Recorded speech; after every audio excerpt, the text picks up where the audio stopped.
Miel sacré, un roman riche de 2 récits qui relate sur 118 pages l'histoire de 2 personnages différents, Jessie et Stéphanie, que l'amour rassemble. Une véritable romance nourrie d'intrigues et de suspense. Et c'est dans un style pur, précis et concis que l'abeille du miel sacré, Elena Miro Kouakanon, a au bout du tunnel produit ce chef-d'œuvre préfacé par le célèbre écrivain béninois Jérôme Carlos. Un cocktail donc de compétences qui a fait de ce livre l'un des meilleurs jamais édités par la maison Tamarin. Le catalogue des éditions du Tamarin est riche d'une 40aine d'œuvres. Mais je confesse que Miel Sacré est le livre le plus sérieux, le plus curieux que nous n'ayons jamais fabriqué. C'est devant un parterre de personnalités culturelles et politiques que Habib Dapogan a présenté le Miel Sacré à la couverture sucrée. Et devant l'extase du public, l'on aura compris que l'éditeur n'avait point jeté des fleurs. Dapogan, le préfacier, Carlos, confirme ses dires. On note chez Elena Miro le sens du récit, l'aptitude à l'intrigue, le goût du labyrinthe. Campant son décor dans notre milieu de vie, elle a su, à travers ces 2 histoires, restaurer, à la manière d'une pièce de série rose un peu plus violente, la perception manichéenne de l'amour, chère à tout passionné qui se respecte.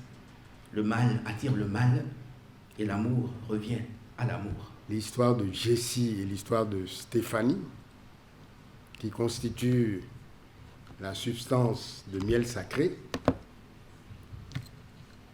parle d'amour, bien sûr, mais parle de valeurs comme le pardon, comme le partage, au-delà des personnages, au-delà des péripéties, et du suspense qui est très fort dans ce livre. Devant un tel nectar, le miel sacré, produit par une compétence béninoise, Elena Miro, le public a entre autres préoccupations voulu comprendre les sources d'inspiration de l'écrivaine, de l'animatrice télé et chef d'entreprise. Je m'inspire de tout. Je pars d'abord des expériences personnelles. Ensuite, je laisse libre cours à mon imagination. Et comme je le dis souvent, c'est 30% de mes expériences personnelles, 40% des expériences des autres et 30% d'imagination. Et puisqu'on n'allume pas une lampe pour la mettre sous le boisseau, le parrain de l'événement compte bien faire connaître cette pépite qui confirme sa présence dans le cercle restreint des écrivaines béninoises au grand public. Je suis en charge de recevoir beaucoup de personnes.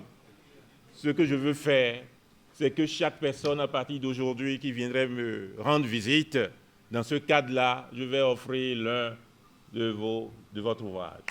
Et donc, vous allez me faire une provision de 100 exemplaires.